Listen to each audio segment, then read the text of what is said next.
Anupama serial के ऐसे ही daily episode सबसे पहले देखने के लिए हमारे चैनल को सब्सक्राइब करें। आज के एपिसोड की शुरुआत में मनोहर जी अनुपमा से कहते हैं, डांस करने के लिए सबसे पहले सब्र होना चाहिए।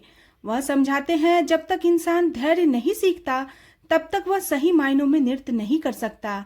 फिर वह अनुपमा से कहते हैं कि वह अपने डांस की झलक दिखाए।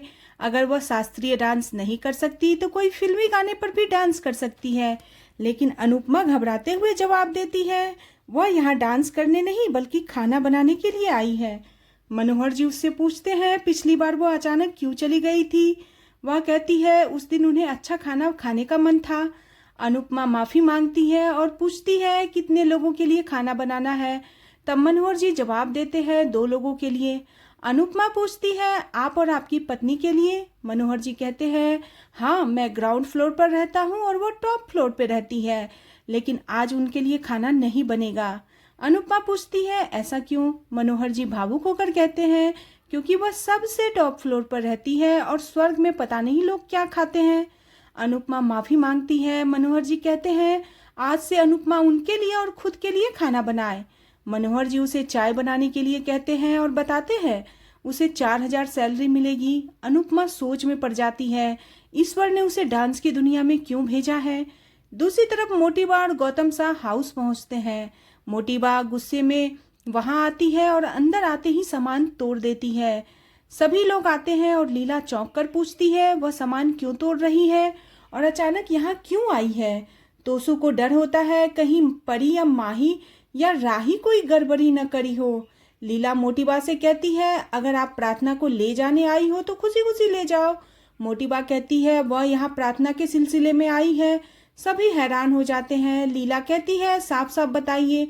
मोटीबा कहती है पूछना ही है तो आप अपने परपोते अंश से पूछिए। यह सुनकर सभी हैरान हो जाते हैं।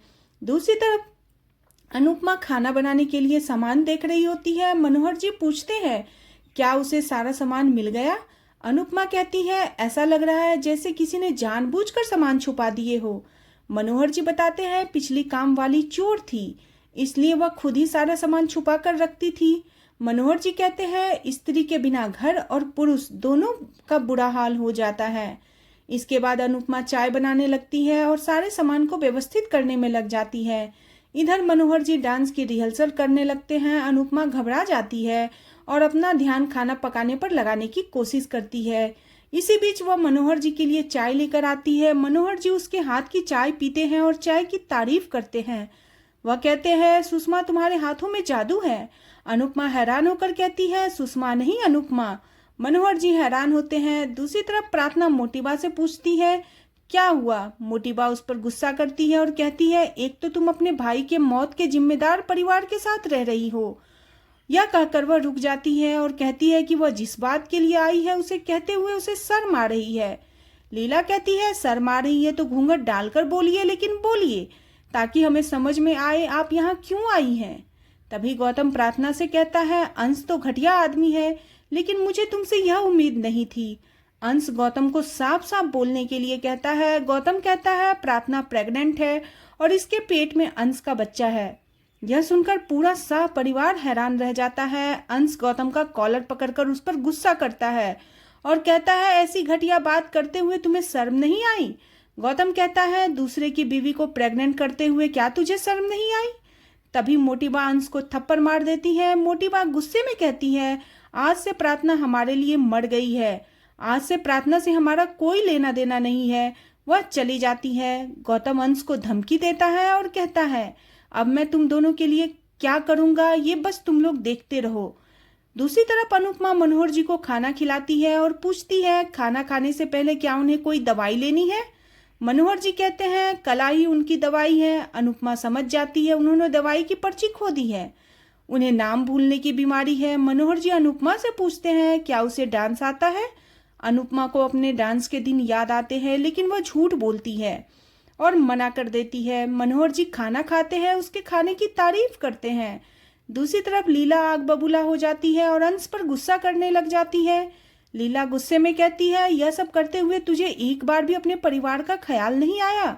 तूने हमारा जीना हराम कर दिया है। वह सबसे कहती है मैंने तो पहले ही कहा था इन दोनों के बीच में कुछ चक्कर चल रहा है।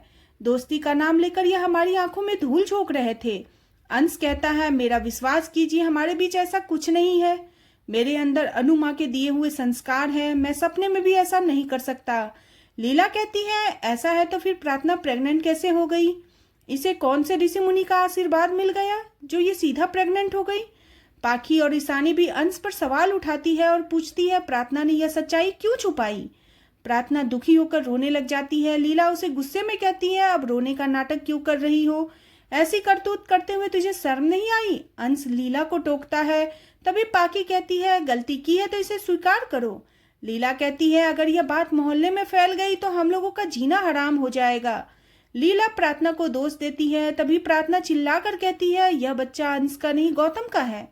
यह सुनकर वहां सभी लोग चौंक जाते हैं।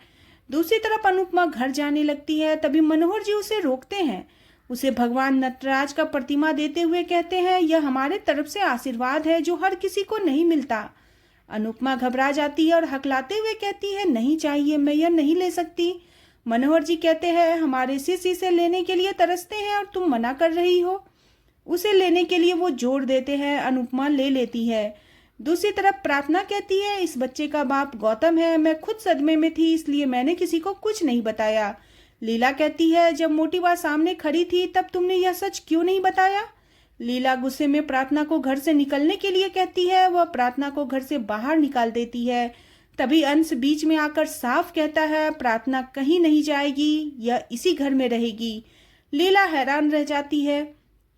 दूसरी तरफ अनुपमा घर की तरफ लौट रही होती है। सोचती है, मनोहर जी अच्छे इंसान है। वह तय करती है उनके घर के आसपास और काम ढूंढेगी ताकि घर का सारा खर्चा निकल जाए। तभी अचानक वह देखती है कि सरिता का शराबी पति उसे पीट रहा होता है। अनुपमा घबरा जाती है। मोहल्ले की औरतें बातें करती है, सरिता बहुत मेहनत से पैसे कमाती है और उसका शराबी पति सारा पैसा उड़ा देता है। सरिता की बेटी को भी फीस नहीं भरने की वजह से स्कूल से निकाल दिया गया। अनुपमा को सरिता की दर्द भरी चीखें सुनाई देती है। वह घबरा जाती है। अनुपमा हिम्मत करके सरिता को बचाने के लिए जाने लगती है। तभी रुक जाती है और सोचती है, मुझे दूसरे के मामलों में दखल देने की कोई जरूरत नहीं। मेरी इसी आदत की वजह से आज मेरी यह हालत है। मैंने दखल दी तो सब बर्बाद हो जाएगा। अनुपमा खुद पर कंट्रोल करते हुए वहां से निकल जाती है। घर आ जाती है। अनुपमा परेशान होती है और इसी के साथ आज का एपिसोड खत्म हो जाता है। अगले एपिसोड में देखने को मिलेगा कि अनुपमा को पता चलता है कि सरिता को बहुत चोट लगी है। इसके बाद अनुपमा रात में अपना चेहरा छुपाकर सरिता से पति की जोरदार धुलाई करती है, लेकिन उसके बाद उसे इसका पछतावा होता है। उसे दूसरों के मामले में नहीं पड़ना चाहिए, ये बात सोच के वो काफ़ी पछताती है। आज का एपिसोड आपको कैसा लगा प्लीज़ कमेंट करें और बने रहे सीरियल अनुपमा में। नेक्स्ट एपिसोड के लिए चैनल को सब्सक्राइब करना बिल्कुल न भूलें।